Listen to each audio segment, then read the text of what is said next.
Welcome to Live Stories, a podcast that holds space for inspirational interactions that are real about navigating the challenging journey of separation and divorce. Expect laughter and some tears. It's all welcomed because Lived Stories is meant to be a safe space. Hey, everybody. Welcome to Lived Stories. I hope you all are doing well. We are getting into mental health today. I'm excited because this topic is really, really important for me.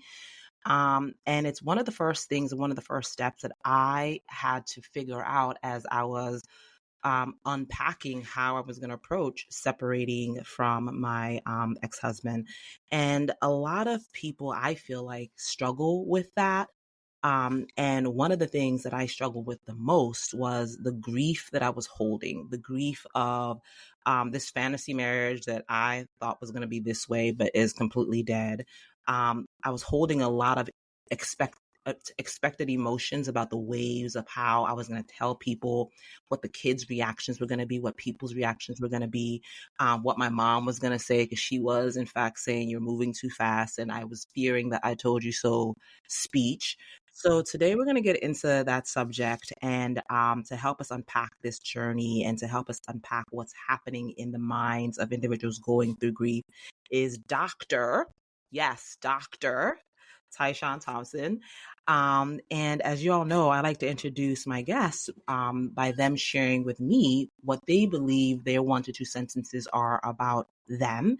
And I'm going to share with you all what Dr. Ty shared with me. And he writes, at my core, I'm a writer, a poet, and a man of God. Come on, man of God. My deep curiosity about people, about their stories and experiences has shaped the foundation of my career as a clinical psychologist. So, hello and good morning, Dr. Ty. How you doing? I'm good. How are you? I'm good. Listen, y'all, Dr. Ty told me I'm Dr. Ty. I ain't no Ty on this show. And I was like, okay, Dr. Ty, you better, you know what? You earned that degree. That's right. That's right.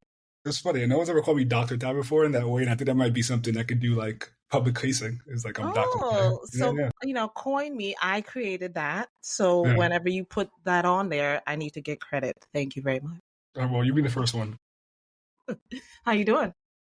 I'm doing well. Happy. It's a nice sunny day out, so I'm happy for it. It was rainy yesterday, so things are well today. Yes, spring is springing, and we're recording on a Friday, so TGIF, because it's been a week. So, Dr. Ty, as I was talking and unpacking, and I'm kind of open and honest on this show, and grief, and divorce and grief. I feel like I'm seeing a lot of people talking about their divorce. I see a lot more on social media about divorce and separation. Like, why do you think that is? Yeah, so it's interesting because I think when I think about the things I see a lot about like relationships in general and like how can we stay together. So maybe our algorithms might be a little different, but I think like maybe the algorithm is like, she about divorce and separation. So maybe I'm getting fed that. Yeah. I see everything's about relationships nowadays, and I really was thinking about that. So I remember when you asked me or we discussed kind of doing this podcast and this recording. When you mentioned divorce, I was like, well, when I see couples, my goal is so they don't get divorced. So I was like, how am I going to do a podcast talking about divorce in general? So that gave me really something to think about. Right. Okay. And then to your question of like, why do I see so much about like relationships? I was thinking that like largely maybe like this might be one of the after effects of COVID, right? We spent so much time in like isolation and withdrawn and away from each other. That now naturally like I think there's like more of a value now maybe placed on relationships and like people staying together and connecting. So maybe that's why there's been so much relationship talk lately. But also too, there was like this large like proliferation of like social media. So maybe that's why everyone's talking about it too. Maybe people have always been talking about it. We're just seeing it more. Maybe. I mean, I got divorced in the like COVID time. It was like right before everything went on lockdown is when it actually, my ex-husband left the house. And it was like COVID was in the house. It was like my neighbors are like, are you okay? I was like, throwing things out. Yeah. But no, I think, yes, there was an inundation. I feel like it was an outlet for people. If you were in isolation and you had no one to talk to or no one to, be around, you felt like social media was your outlet. And I think for me, I'm also seeing a lot of like news or pop culture about like what people are getting. And for me, it feels a little intrusive. Like, why do I need to know what the separation agreement was? Right. Like, what's that about? Yeah, I think people do care how much people are getting, how much the alimony is, how much what assets they split. And it's like, I'm not getting a sense. So, but I'm in a different space. All right. So on the subject of grief, can you dispel for us what exactly is grief and what does it feel like? Why do we go through it? Can we start there? Yeah, absolutely. I think too, like, again, when we talk about this podcast, I was like, how am I going to talk about like divorce? And that's something I started thinking about. Like, let's think about it from like that grief perspective, right? Mm-hmm. So like thinking about grief as like a response to loss, right? We define grief as a response to loss, and it has its effects on us mentally, emotionally, psychologically, spiritually, physically, right? All those things are a part of grief. And if we also think about grief as like a longing for something that's been lost, right? It makes sense that divorce would fit into that category, right? Because we've lost something that we used to have, and it might not always be something we willingly like let go of or wanted to let go of. So then that adds into the topic of divorce, kind of under this next umbrella of grief of disenfranchised grief. Oh, what is that? Disenfranchised grief? I've never heard that before. Yeah. So like it's like another subsection of grief, and it talks more so about the types of grief that are maybe like atypical or stigmatized, the type of grief that isn't really socially acceptable, or socially, maybe not socially acceptable, but socially recognized. Okay. So it makes it more complex. Yeah. So grief like divorce, for one, right? Infertility, maybe an abortion, maybe losing kind of like a friend, right? It gets less weight, right? It's some people, they weigh different, right? Your mom or your dad dies and everyone's running to you, but right. a close friend dies, it's like, oh, they're all right. Right? Yeah, we are so shady as a people. Right? It's death, but it's like, you'll be all right. Keep it pushing. That was just your friend. Right, exactly. Who are we? Some people talk to their friends more than their parents. That's true, but that's interesting. I never thought about the fact that like people weigh or put weight on the kind of loss that a person goes through, because loss is loss. Right. Common denominator is like you lost something. I also like what you said about this longing for something that may have lost, or could it even be this longing for something that you wish you had? Because I feel like for divorce, right? Like for divorce, it's like you longed, because I think people think those who go into divorce or separation and divorce enter into it lightly.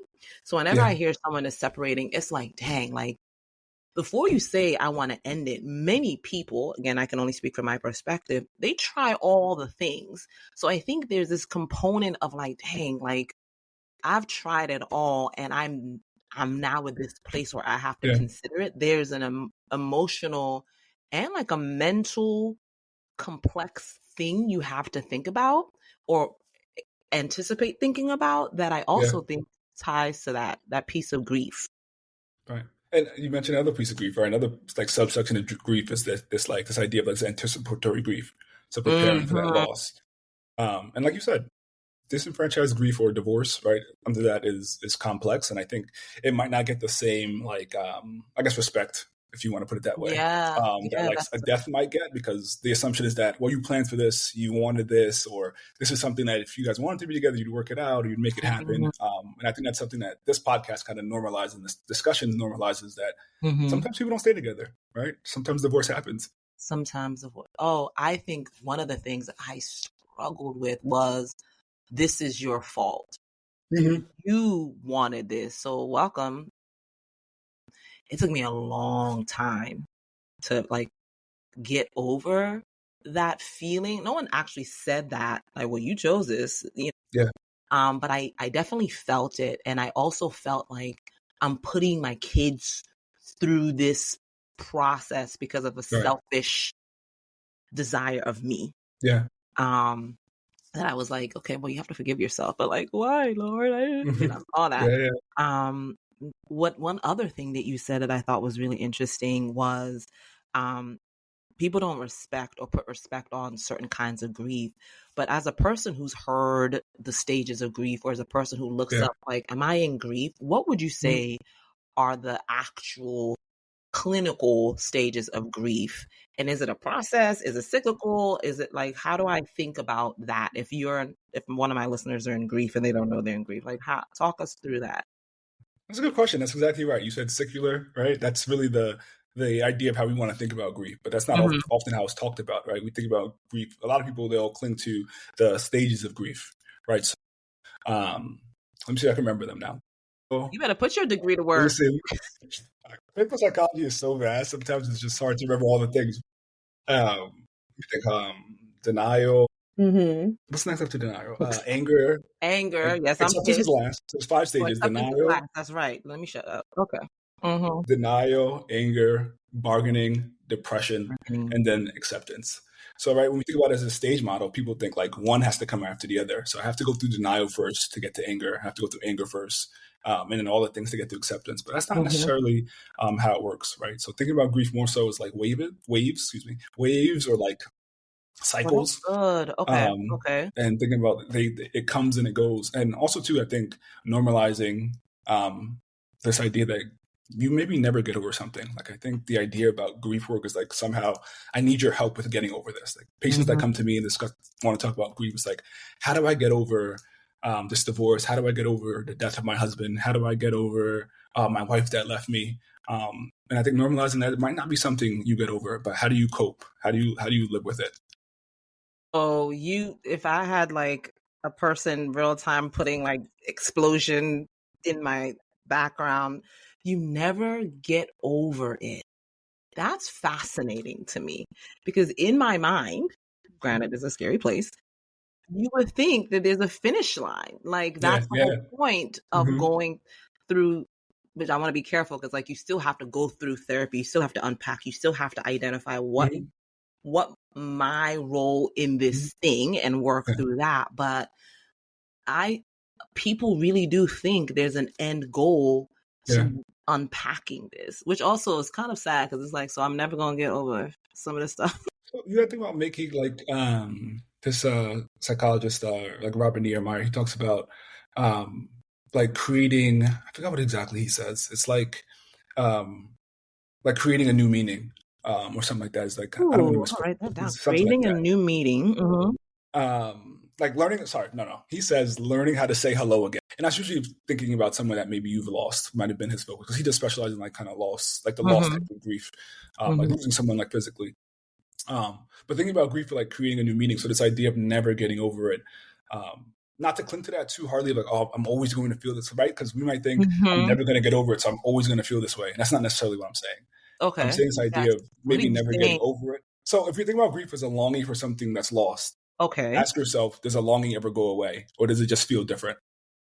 Oh, it just feels different as time goes by. Right. So maybe when you first got divorced, this longing was like, you might have had these like automatic or intrusive thoughts of, I wish we were still together. This didn't have to go this way. If we could have just had this one communication, if we could just done this one thing differently. Right. But now, I don't know, how many years have you been divorced? 5. Right. Does it feel the same? No, but I'll tell you. So we got divorced in COVID, and actually I thought I was going to go into the court, but it was a phone call, and I was in front of a Lowe's. That's just imagine that, right? Yeah. I'm going to buy paint, and I talked to the judge, and then congratulations, Miss Lewis, you're divorced. Yeah. I thought I was going to be twerking in these streets. I thought I was going to like have divorce party every day. But no, but I was sad. Yeah. I was mad. I couldn't understand why I was sad, because I've been working towards this end goal for so long that it's like, and it was around my birthday, and I was like, I should be celebrating, but I was sad. So no, I don't feel that way now. I feel that it was the right thing to do, and I've grown so much internally through that process of understanding even how I got to make that choice of why and what was behind some of my choices.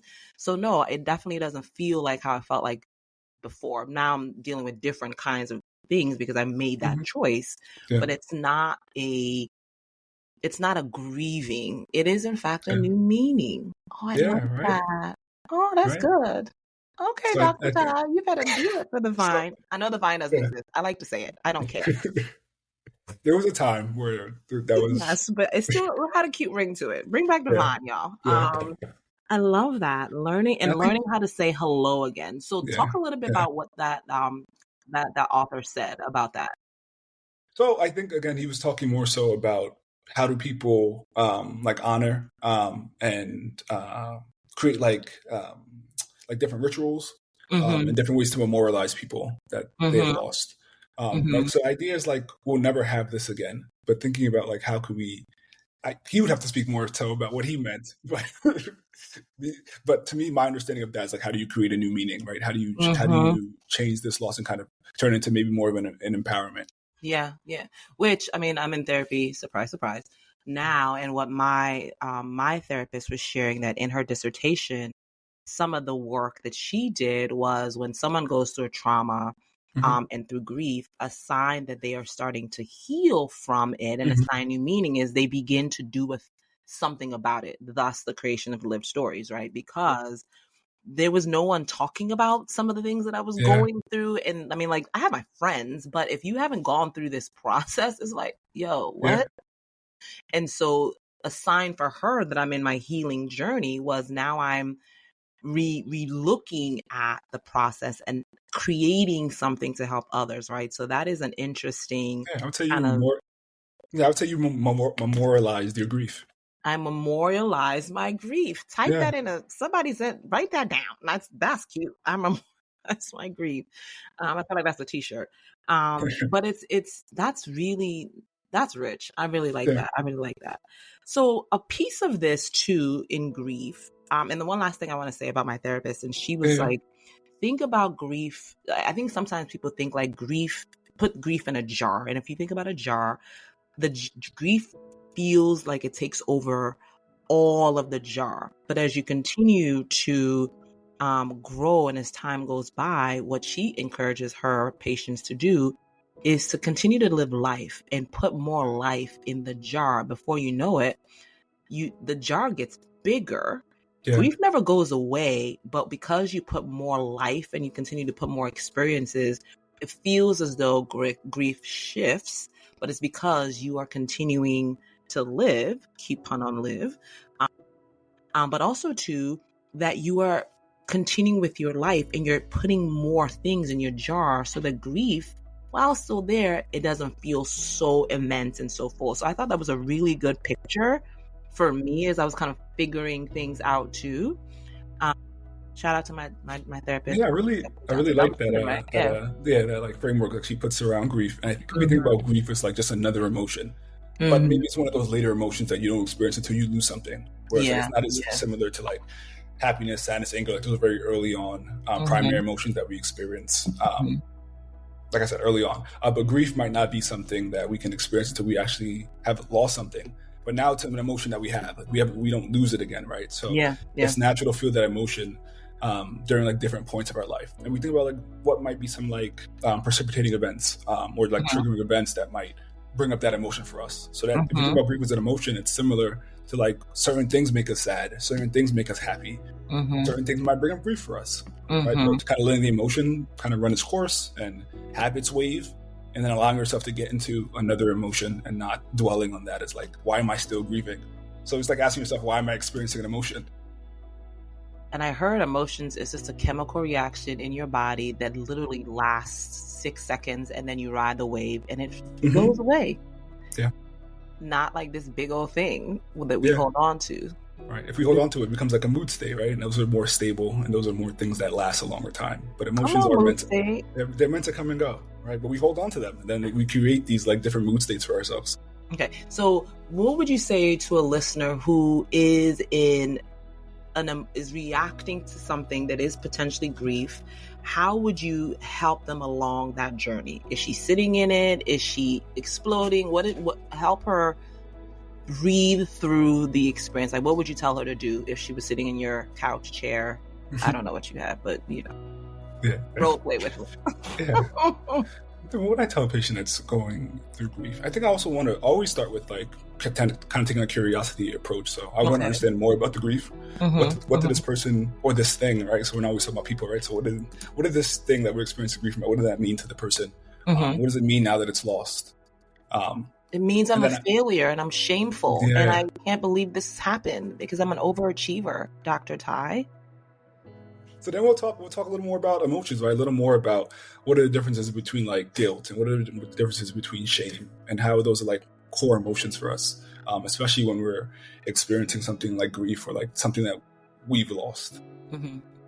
So I think I'd like to segue into the topic of shame. Mm-hmm, mm-hmm.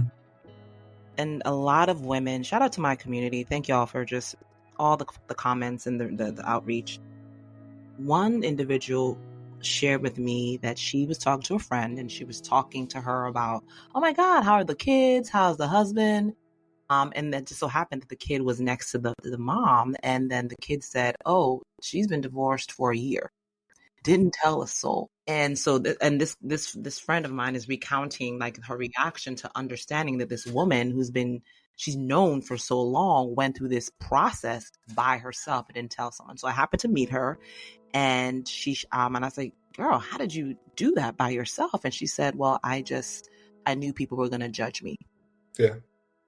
So, and I'm not there's no judgment in what I'm getting ready to say. And it made me kind of just curious in what would drive someone to just hold that in. And is that how shame begins? Is there shame in that in any way? Yeah. So I think first with understanding shame, I think we have to talk about guilt for a second and then segue into shame. Okay.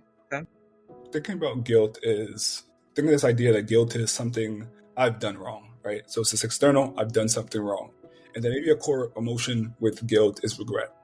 And then maybe a behavior is you start to make reparations for the thing you've done wrong, right?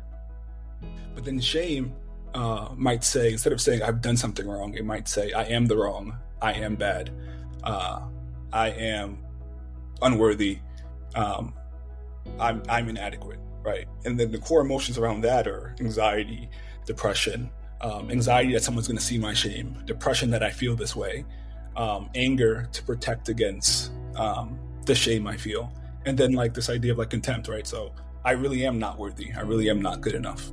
And then the behavior, there's no reparation being made. It's kind of just something you sit with of, I deserve to be judged because I'm not good enough. Do I have to send you a check? Because I feel like you just read me. I feel very seen, but it was really, really, really weird because I was like, you know my life. So like, talk a little bit more about that because like, you just said a lot. First of all, guilt. Mm-hmm. So where do we get these ideas though in our head? Like, where is that coming from that I'm from guilt? I did this, so I'm not good enough. Like, where is that coming from? Yeah. So I think honestly, ideas about shame. So, this guy and his wife, the psychologist, Dr. Tabor, they said that shame is a euphemism for low self-esteem. Right. So if we can compare both of them. So where does shame come from? Where does low self-esteem come from? And it's come from our earlier relationships. It comes from, at some point in time, we developed these beliefs about ourselves based on the relationships we were involved in. Mm-hmm. So an example of that might be, if I don't people please, then people will think I'm a disappointment. So I can't really stand up for myself. I have to do I have to do everything somebody tells me to do and please the people in my life. Otherwise, I'm a disappointment, right? And people might learn that from their earlier relationships. It might be, another example might be when I try to exercise my independence and try to do things for myself, I'm selfish. Right. And it might have come from early relationships, like maybe your parents said, oh, you're so selfish, or maybe some romantic relationships, you always told that you were selfish for prioritizing yourself. So then you start to believe that if I prioritize myself, then I'm selfish. And we're not saying this is true or not true, right? For a lot of people, I'm sure they would argue that it's not true, but they can't really help that that's the feeling that they have. Okay. I'm going to self-disclose because a lot of the inner child work that I did, and it comes in ebbs and flows, is this understanding. So my mom and my dad got divorced. I was 18 months. And to be able to kind of figure out life, she sent me to live with my grandparents in West Africa. So from age 18 to age 4th grade, what's that, 9 years old, I lived in Africa, went to school and everything. I mean, just so y'all know, in Africa, it's different in America. You are like, it's first, second, third, ain't no ABCs. And if you have been listening to me, you know, understand where the competitiveness comes from. I was always first. Mm-hmm. I mean, welcome to the live Right. life. So what that did to me, because I'm glad you said relationships and you qualified it by like parents, not necessarily a romantic relationship, is even though it was never said, even though I was too young to associate and have language around it, I felt not worthy. I felt not good enough.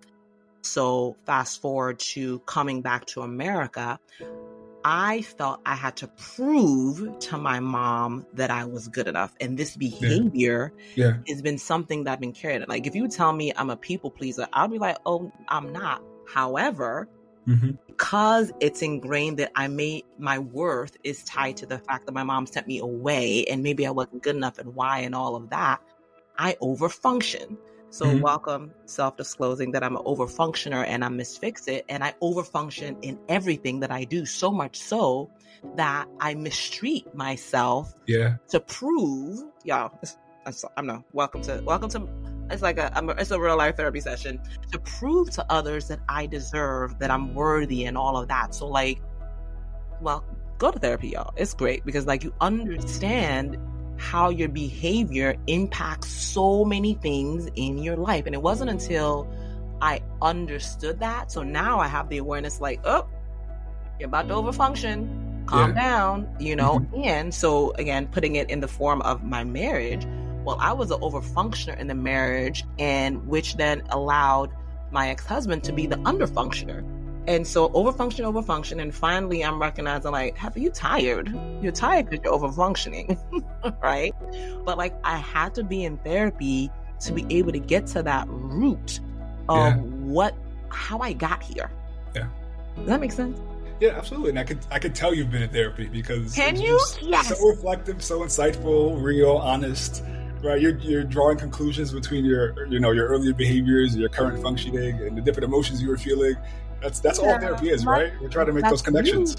But I think what's also really helpful is the language to be able to be like, oh, and like give me things because I need to be able to understand like, why am I doing this, right? So yes, I've been in therapy. Hallelujah. Hallelujah. But it also helps me with my relationship with God because I did not have a father in life, so I struggle. Like you tell me God is a savior, God is all things. I struggle with God being a father because in real life I don't know what that is. I don't have a father. So what you mean, right? So even in therapy, I'm realizing my gaps in associating the fullness of God and him being a father to me.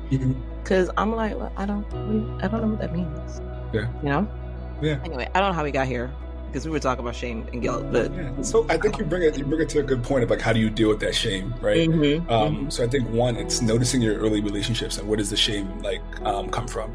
And again, I think it doesn't even have to always be early relationships, but at some point in time, you were engaged in a relationship that you developed this belief. So it's on you to investigate like when that time was. Work with a therapist, psychologist, and see when that time was. Identify where it came from and identify which relationship and cuss them out. No, I'm kidding on the cuss them out part.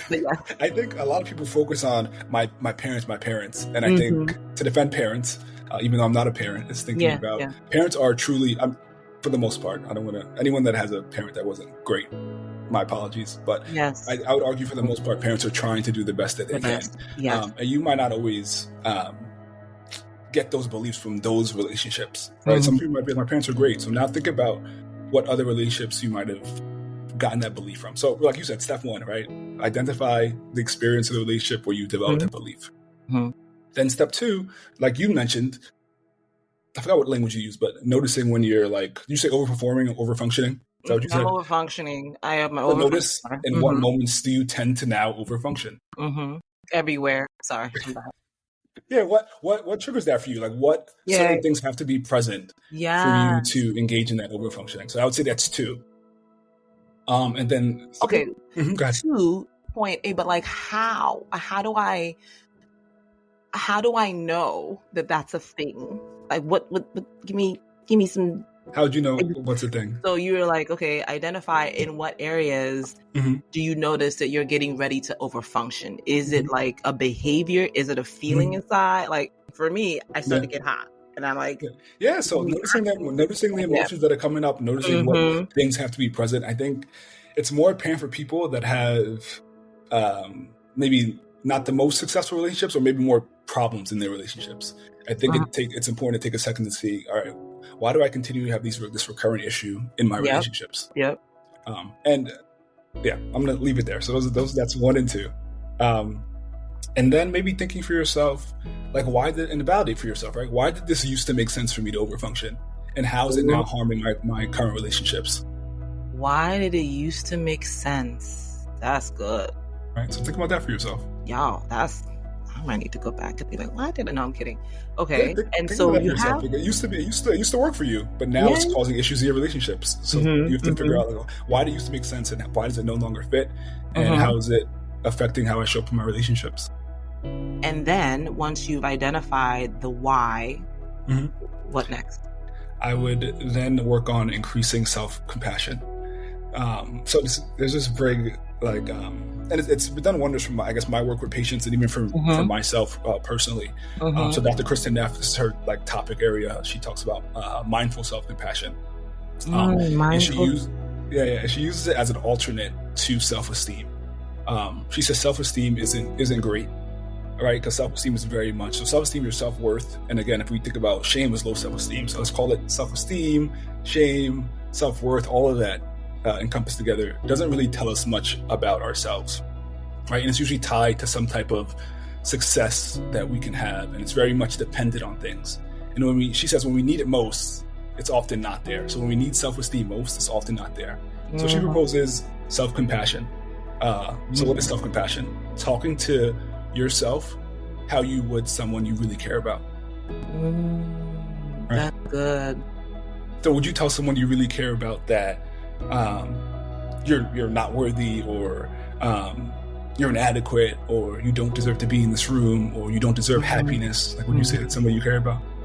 No, I would not say that about someone. So why would you say that to yourself, right? So thinking about, it's really about normalizing the human experience and making room for failure, right? Because if we're human, we're all going to fail at some point. And it's nice because my poster behind me, Kobe Bryant, in this quote, it says, if you're afraid you're going to fail, you're probably going to fail. Right. So thinking about we have to, in the human experience, and making room for failure.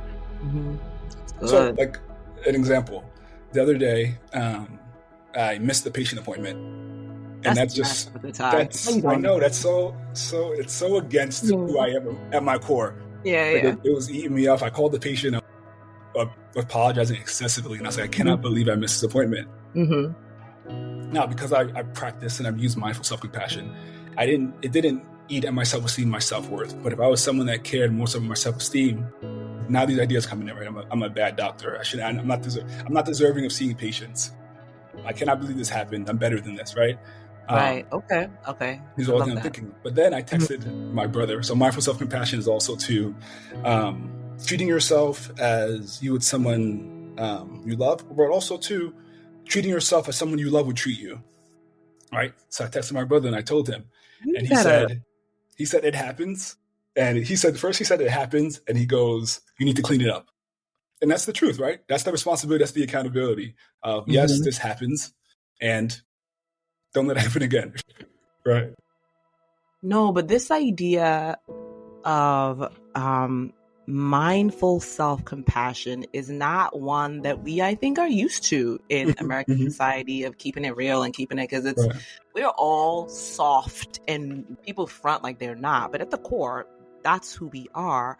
And I encourage, and it's a movement now, I know soft space and self-care, but self-compassion, like, don't be silly and miss something on purpose and say self-compassion.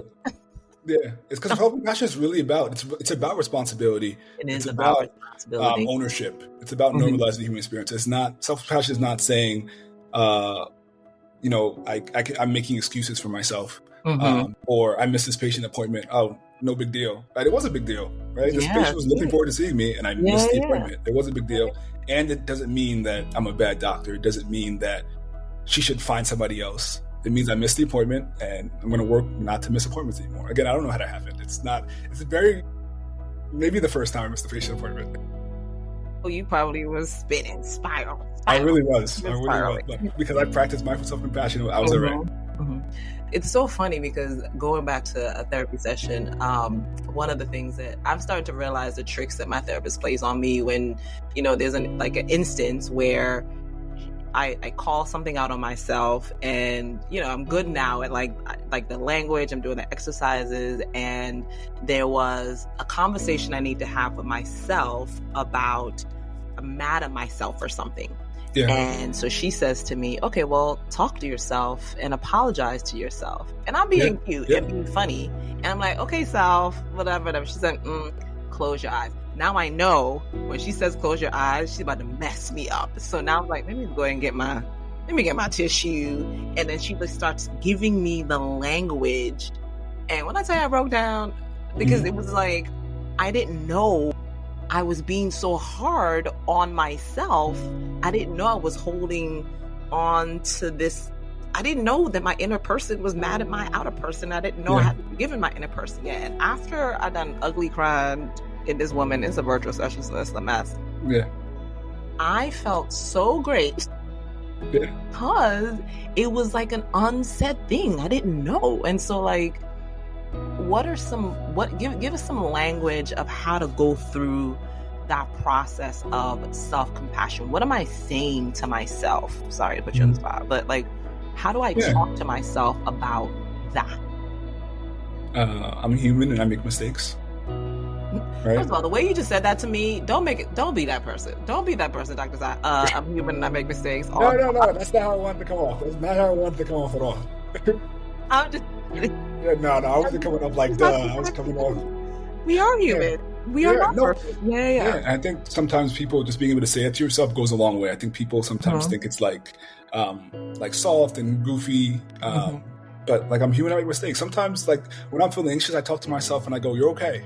Like I say that out loud. I go, "You're okay. Take a breath, take a minute." Right? And I say those things to myself. And do I still feel anxious? Sure. But it helps to like know like I'm okay right now. Mindfulness. My therapist talks a lot about mindfulness, mindful minute, and it was fascinating because she was like, the mind is so powerful, but that's the one sense that is not in the present. Everything else you see in the present, you hear in the present, your body, whatever, but your mind is wherever. And that's where a lot of anxiety comes from, is because your mind is all the way over somewhere, going over something that's not even real. And all of your senses are like, what's happening, right? That fight or flee. So it's encouraging for me to have these tools around self-compassion, mindfulness. And I have the Calm app, Plug in Calm, because it's helped me so much. And just like a minute of just breathing. And the reason why people talk a lot about the breath is because the breath is here and now. And the breath also signals to your body, we're all right. You're in the present moment. Yeah. You're in the present moment. You're okay. Take a breath. And I used to be like, oh, here we go with this whole breathing thing. But it really does. You also have control. It gives you a semblance of control. It's something you can control right now in the present moment. I can control my breathing right now. I might not be able to control the chaos around me. I might not be able to control my anxiety as much as I want to. I might not be able to control my depression, my overthinking, my people pleasing, right? As much as I would want to control those things, but I can control my breath right now in this moment. I love that tangible. You know what? You better earn that. You better earn that, doctor. The title. They taught me something. Hold on to your breath. I'm human. Any other sound tools that you'd recommend for my listener who probably is in a tangent and a spiral right now? We have our breath. We have self-compassion. Any other advice as we kind of wind things down? I can't believe it's been felt like 5 minutes, but it's been some time. It's been a great conversation. Yeah. Thinking for the listener, I really do want to think about remembering that it's I really do want to it sounds like I'm re-emphasizing this, but just remembering that it's okay to be a full person. What does that mean? A full person? So recognizing that we have failures, we have mistakes. There are things we want to do better. Their goals sometimes take a while. Sometimes we experience emotions that we might not want to be experiencing. Sometimes we experience low self-esteem. Sometimes we experience guilt. Sometimes we experience these things that are just kind of negative and uncomfortable. And that's okay. I think sometimes we experience a lot of just things that are normal to the human experience. And I think the issue is when it becomes something that we're sitting in and we're experiencing often over and over and over again. So I always like to think about, for my patients, people might ask, when do I need to go see a therapist? When do I need to go see a psychologist? I often think about frequency, intensity, and duration. So how often is this happening? How long is it happening? How severe is it? And that might be kind of your own benchmark. Frequency, what and what now? Frequency, duration, and intensity. That. All right.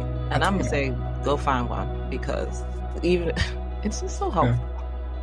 Everybody needs it's helpful. Yeah, I think so. I'm a better I think I'm a better human to have a therapy session. I think I'm a better parent.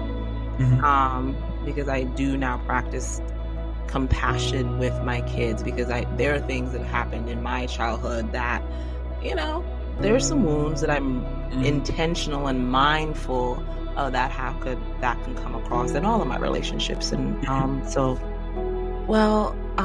thank you so much for holding space for us, Dr. Ty. We will link all of the tools and the recommendations. I took vigorous notes for my listener, and you'll see it in the show notes. If you are in this process of grief, you know what? You are human. This will pass, actually. It will be better. I know we are passing it on to you. You're kind of like, you don't feel better now, girl. It will. You can do hard things. This too shall pass. Until next time, thanks for listening. Take care.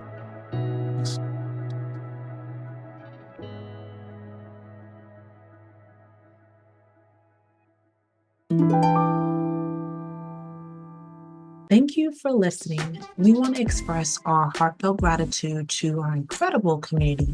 Your strength and resilience shine brightly.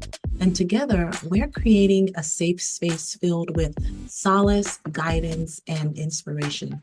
If you resonated with today's episode, share with anyone who might find comfort and support this conversation. Let's spread warmth and encouragement and hope. Join the Lived community on social channels. It's Lived Stories on Instagram, Facebook, YouTube, and TikTok, where you can connect with like-minded women, share your story, and access even more trusted resources. Until next time, take care, and remember, you're not alone in this journey. You are stronger than you think, and you can do hard things.